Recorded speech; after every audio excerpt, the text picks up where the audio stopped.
Greater Hyderabad పై Congress focus పెట్టింది. Assembly ఎన్నికల తరహాలో ఎంపీ ఎన్నికల్లో డీలా పడకుండా జాగ్రత్త పడుతుంది. గ్రేటర్ హైదరాబాద్ కు ఇన్ఛార్జిగా ఉన్న మంత్రి పొన్నం ప్రభాకర్ వరుసగా సమీక్షలు చేస్తున్నారు. పలువురు నేతలను కలుస్తున్నారు. ఓల్డ్ సిటీపై కూడా పట్టు సాధించాలని ఆలోచనలో ఉంది హస్తం పార్టీ. గ్రేటర్ పరిధిలో సికింద్రాబాద్, హైదరాబాద్, చెవెళ్ల, మల్కాజ్గిరి ఎంపీ స్థానాల్లో విజయం సాధించడానికి వ్యూహాలు రచిస్తుంది. గ్రామ పంచాయతీ నిధుల విడుదలపై సర్పంచులకు ఆందోళన వద్దన్నారు ఎమ్మెల్సీ జీవన్ రెడ్డి. త్వరలో నిధులు విడుదల చేస్తామని తెలిపారు. జగిత్యాల జిల్లా సారంగపూర్ మండలంలోని పలు గ్రామాల్లో గ్రామ పంచాయతీ భవనాలకు ప్రభుత్వ విప్ అడ్లూరి లక్ష్మణ్తో కలిసి భూమి పూజ చేశారు.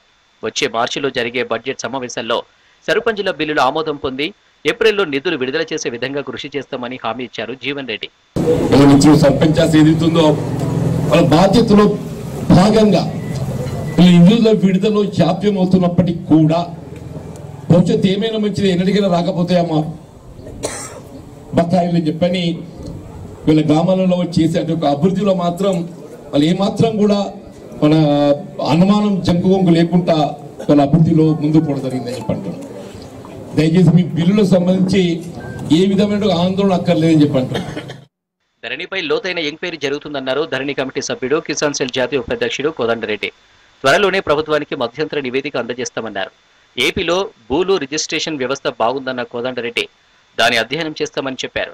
విధ్వంసమైన వ్యవస్థను చక్కబెట్టడానికి కొత్త ప్రభుత్వానికి ఏడాది సమయం ఇవ్వాలన్నారు. ధరణి అనే వ్యవస్థ ద్వారా లక్షల మంది రైతాంగ భూమి హక్కులు నిషేధిత జాబితాలో పెట్టడం, రికార్డులన్నీ తారుమారు కావడం, ధరణిపై జరిగిన అవకతవకల గురించి ఒక రివ్యూ జరిగింది. అతి తొందరలో జరిగిన లోపాలు, కుంభకోణాలు ఇవన్నీ కూడా తొందరలోనే ఒక నివేదిక ద్వారా ప్రభుత్వానికి అందజేయబోతున్నాం. దళితులను మరోసారి మోసం చేసేందుకే బీజేపీ ఎస్సీ వర్గీకరణ ముందుకు తెచ్చిందన్నారు కాంగ్రెస్ మాజీ ఎమ్మెల్యే సంపత్ కుమార్. దళితులను గత 10 ఏళ్లుగా బీజేపీ ప్రభుత్వం మోసం చేస్తూ వస్తుందని విమర్శించారు. గత ఎన్నికల్లో బీజేపీ ఇచ్చిన హామీలను ప్రజలు నమ్మలేదని సంపత్ కుమార్ చెప్పారు.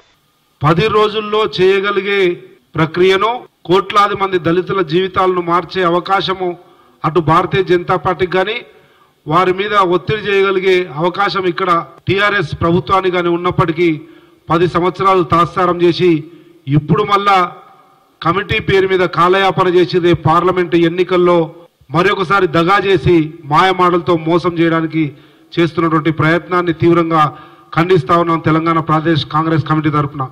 గ్రామాలను అభివృద్ధి చేసుకోవాల్సిన బాధ్యత మనందరిపై ఉందన్నారు ఎమ్మెల్యే కసిరెడ్డి నారాయణరెడ్డి.